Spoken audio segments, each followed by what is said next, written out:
کسی زمانے میں ایک چور تھا۔ وہ ایک بادشاہ کے محل میں چوری کرنے کے ارادے سے گیا۔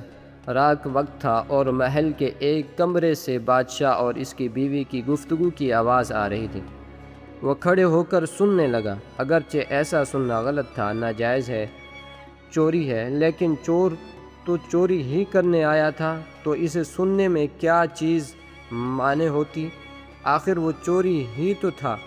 اس چور نے سنا کہ بادشاہ اپنی بیوی سے کہہ رہا ہے کہ میں اپنی بیٹی کی شادی ایسے آدمی سے کروں گا جو نہایت متقی و پرہیزگار ہوگا، بہت اللہ والا ہو۔ جب چور یہ بات سن رہا تھا تو اس کے دل میں خیال آیا، کیوں نہ میں کچھ ایسا بن کر دکھاؤں کہ بادشاہ میرے ہی ساتھ شہزادی کی شادی کر دے۔ دل میں ایک حرص پیدا ہو گئی۔ اب وہ چوری کرنا تو بھول گیا، لیکن دھوکہ دینے پر اتر آیا اور گھر جا کر بہت دیر تک سوچنے لگا کہ کس طرح میں اس بات میں کامیاب ہو سکتا ہوں۔ پھر ایک تدبیر اس کی سمجھ میں آئی کہ بادشاہ کے محل کے قریب ایک مسجد ہے، اس میں جا کر بزرگانہ لباس پہن کر اور ان کے واضح قطع اختیار کر کے وہاں دن رات عبادت میں مشغول ہو کر بیٹھ جاؤں تو شاید یہ بات بادشاہ تک ضرور پہنچے گی کہ کوئی آدمی یہاں ایسا متقی پرہیزگار ہے جو دن رات اللہ کی عبادت میں مصروف ہے۔ تو ہو سکتا ہے کہ بادشاہ کی نگاہ میرے اوپر پڑ جائے اور میں شہزادی سے شادی کے لیے چن لیا جاؤں۔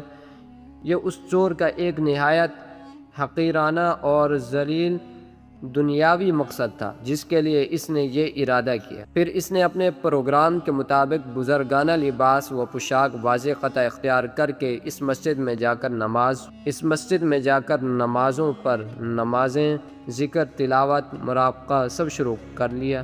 دن گزرتے رہے اور لوگوں میں شہرت ہوتی گئی کہ کوئی اللہ والے بہت بڑے ولی یہاں آ گئے جو دن رات عبادت کرتے ہیں، یہاں تک کہ یہ بات بادشاہ تک پہنچ گئی کہ یہاں کوئی اللہ والے آ کر بیٹھے ہیں، جوان، زہد و عبادت میں لاجواب، تقویٰ و طہارت میں بے نظیر۔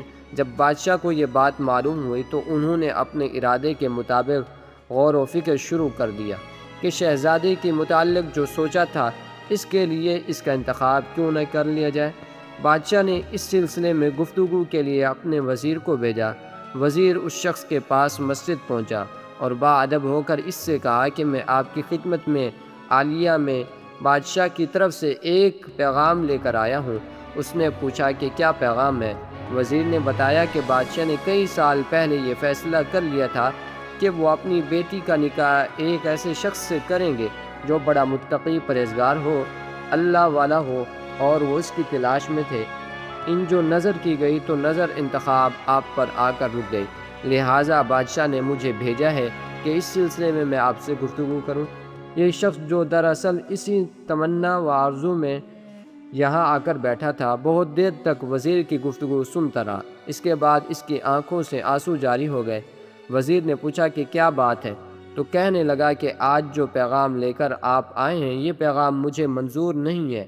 وزیر نے کہا، کیوں منظور نہیں ہے؟ اس شخص نے کہا کہ دیکھیے، میں صاف صاف بات آپ کو بتاتا ہوں کہ میں اصل میں ایک چور تھا اور ایک مرتبہ بادشاہ کے محل میں چوری کے ارادے سے گیا تھا۔ پھر جو کچھ بھی ہوا اس کو سنایا اور اس کے بعد اس چور نے کہا کہ میں نے تو یہ واضح قطع اس حرص کی وجہ سے اختیار کی تھی، لیکن میں یہاں آ کر بیٹھا تو میرے خدا نے مجھے اپنا بنا لیا۔ اب بس اس کے بعد مجھے اور کسی کی ضرورت نہیں۔